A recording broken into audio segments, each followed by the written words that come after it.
Hi guys, and welcome back to Spiritual Bong Water. Today's episode is called Cultivating Calm and Growing Through the Gray Days. Sorry for the lag. My bad. Just had a lot going on. So, it's me, Cass, your host. What is up, my beautiful, resilient tribe? Today we're stepping into the fog together. I want you to take a second. Stop what you're doing. If you're driving, just feel the wheel. If you're home, feel the floor under your feet. Inhale the present moment and exhale every single expectation that's been weighing on your shoulders. This episode is for the weary. It's for the ones who feel like they're walking through waist-deep water. We're going to peel back the layers of mental health with a spiritual, intellectual lens. We're talking about the science, the physics of energy, and the radial honesty required to admit when you're just done. Being mentally exhausted isn't a failure in your character. It's a symptom of your strength. You've been the pillar, the mother, the partner, the fighter. Today we're going to talk about how to stop being the pillar and start being the gardener of your own soul. Let's get into this. All right, guys, we're going to be intellectually deep here. When we use cannabis for mental health, we aren't just getting high. We're engaging in a complex biological and spiritual dialogue. Intellectually, CBD is a neuroprotective powerhouse. It doesn't just relax you, it interacts with your 5-HT1A serotonin receptors. In layman's terms, it's like spiritual mute button for the static of anxiety and PTSD. When you're caught in a flashback or a panic loop, your brain is firing on all cylinders in the wrong direction, and CBD steps in as the diplomat, calming neural pathways and allowing you to find a neutral gear. It's the difference between a storm-tossed sea and a glass-like still.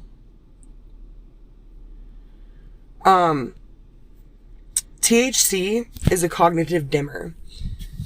It helps with everything. So, in low controlled doses, it acts as a stress analytic.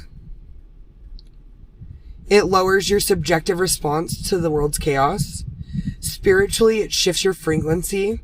We spend most of our lives in beta brainwaves, logical, stressful, alert. THC can nudge us into alpha or theta states, where our ego thins and we can see our problems without being consumed by them. It's about perspective. To really grow through gray, you need the full spectrum. You need the terpenes, for the couch lock, grounding when your spirit is floating away, limonene for citrusy soul lift when the depression feels like a heavy blanket. Just an intellectual warning.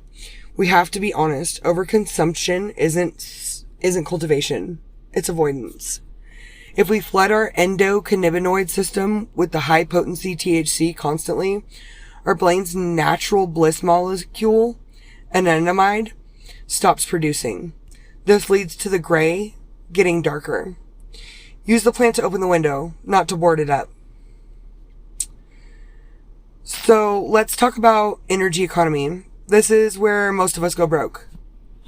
And what I'm about to talk about is called the empty cup philosophy. Intellectually, your emotional energy is a finite resource. Think of it like a battery. Health percentage on your phone. Every legal battle, every TikTok battle, every parenting struggle is a background app, draining you of power. If you're pouring into everyone else and your cup is empty, you aren't pouring water anymore. You're pouring out of your own life force. You'll end up burnt out because there's literally no fuel left for the fire. Every person you interact with has a frequency. If you don't have boundaries, you are an open circuit. You walk into a room and leak your peace while everyone else is absorbing your energy and you're absorbing their chaos. Have you ever left a conversation feeling like physically sick or exhausted? That's because you didn't set your firewall.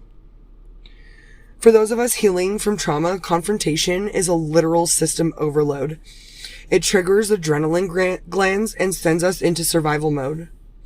If you don't have a boundary to say, I am not in the place to have this discussion right now, you are letting someone else crash your hard drive.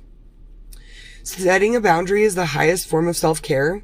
It's not a wall to keep people out. It's a gate to keep yourself in. It's intellectual maturity. It's saying my peace is more important than your need for a reaction.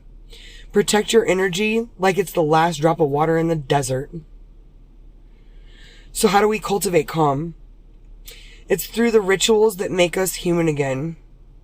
For me, sometimes it's music. Not just background noise, but immersion, putting on headphones, and letting the bass realign my heartbeat. It's a sonic cleansing.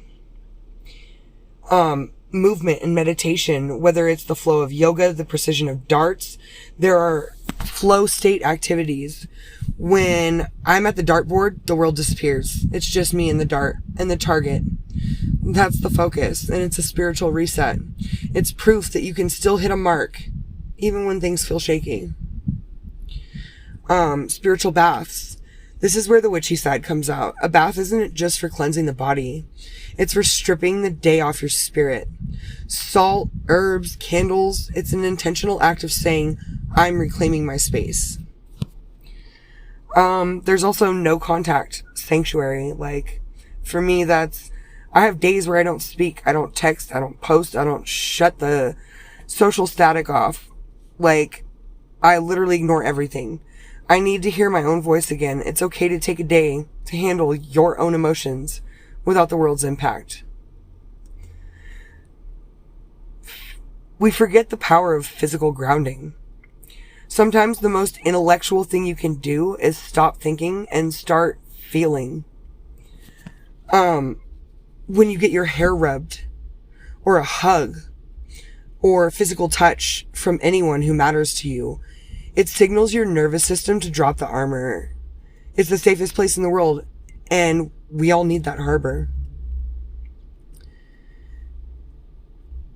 I want you to remember that healing is a 2 steps forward, 1 step back kind of dance. You're gonna have gray days. You're going to feel exhausted. We must be more kind to each other. We are all fighting invisible wars. That person who cut you off, or that friend who didn't text you back, they might be drowning.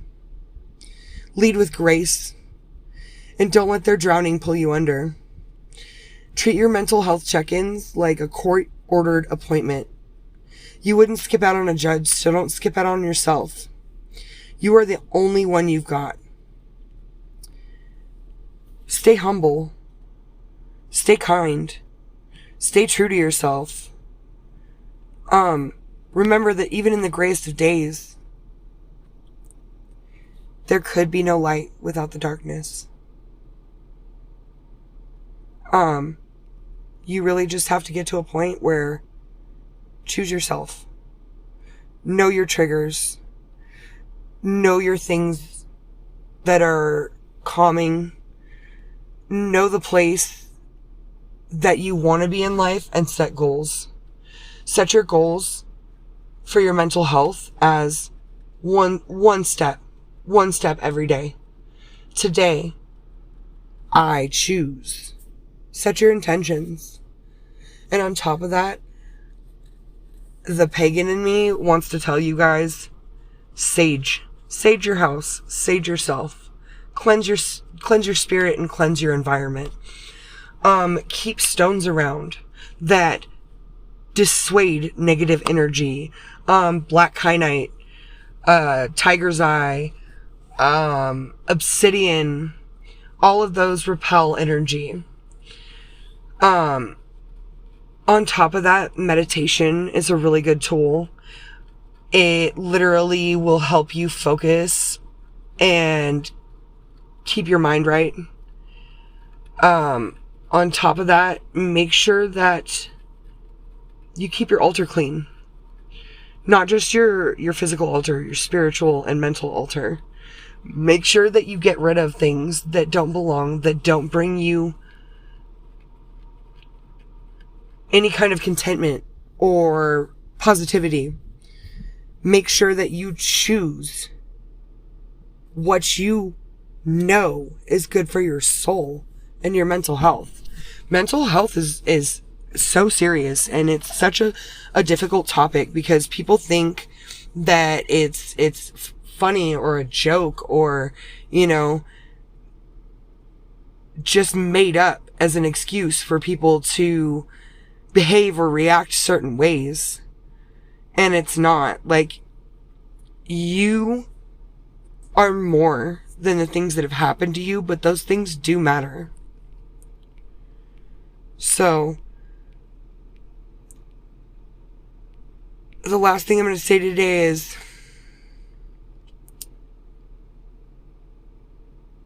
you're like a plant. You have to water it. It needs enough light. It needs enough oxygen. And you need to make sure that you have those things. To my audience, I love you guys. Peace, love, and light.